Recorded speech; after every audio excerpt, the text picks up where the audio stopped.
Climate change has a new poster boy. Companies from British Airways to Facebook and pop artists like Billie Eilish and Massive Attack have promised to make changes to bring their greenhouse gas emissions closer to net zero. They're joining a club of more than 50 countries around the world. This race to zero is a vital step towards managing climate change. But what does net zero really mean? And is achieving it even possible?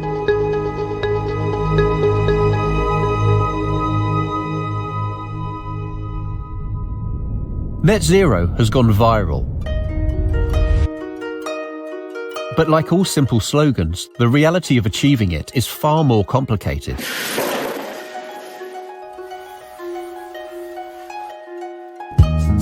Humans burning fossil fuels has resulted in more carbon dioxide in the atmosphere, which is warming the planet.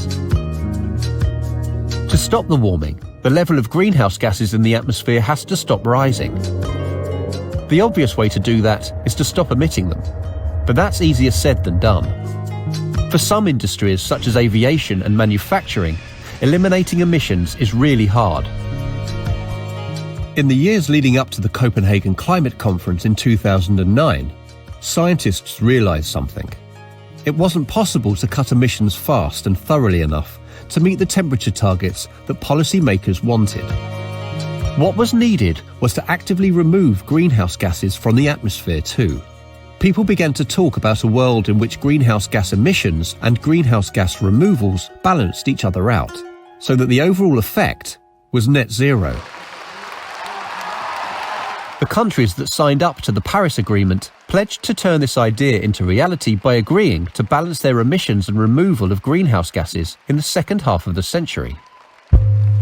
To achieve net zero emissions, we need to do two things.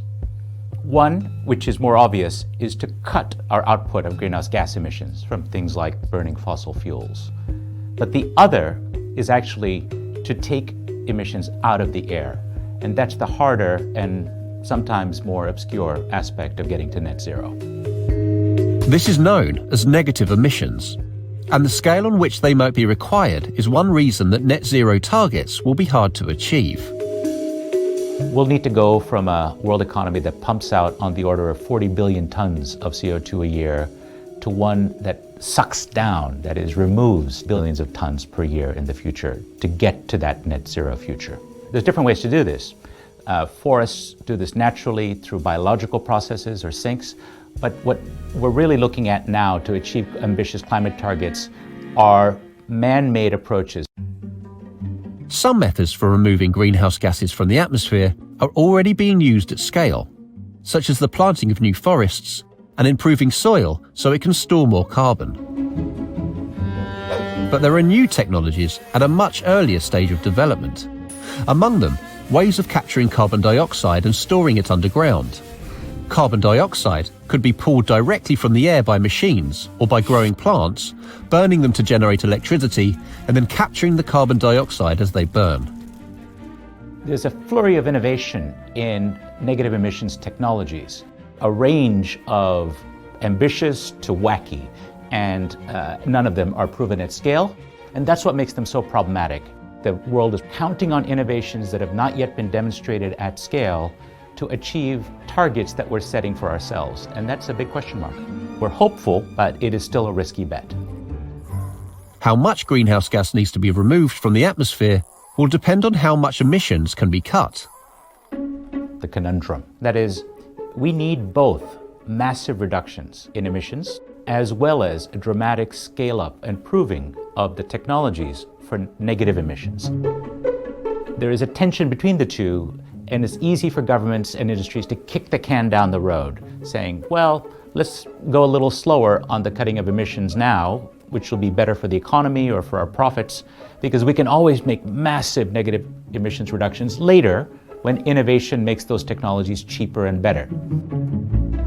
The dirty little secret in that argument is that it may come too late, and it may well give permission for polluters to get away with polluting much more than need be, rather than innovating ways to reduce emissions now. There's also the question of who takes responsibility for each molecule of greenhouse gas. One of the most difficult challenges is that lots of countries and companies and individuals don't want to own up to their carbon footprint. For example, carbon-intensive countries like India, China, other emerging markets that are producing enormous amounts of emissions today, they point out that the goods they produce, for example, may be consumed by Americans or Europeans, so they should do the negative emissions. Or they may say, rich countries got rich putting carbon dioxide into the air, now it's our turn to lift our people out of poverty, so you pay for the negative emissions. As yet, there is no universal policy for accounting for and attributing emissions. Today, governmental net zero pledges cover over 2/3 of the global economy. America and the EU are working towards a target of net zero by 2050. And President Xi of China, the world's largest emitter, has pledged to achieve carbon neutrality before 2060. Some people see ambitious climate targets and say, fantastic, the problem's getting solved. Here's the problem.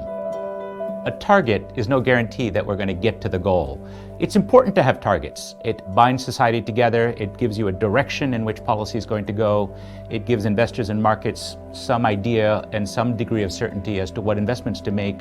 However, we often fall short of targets also, we should remember. Most government policies focus on cutting emissions rather than how to tackle negative emissions. Embracing, enacting, and scaling a negative emissions plan to get to net zero is a Herculean task. This is something far bigger than, say, the moonshot or other initiatives that it's often compared to, because this involves really every economy on Earth, every government, ultimately every citizen. All of us have to be involved and change the way we live. And it's not just a technological revolution, we need a revolution in our mindsets.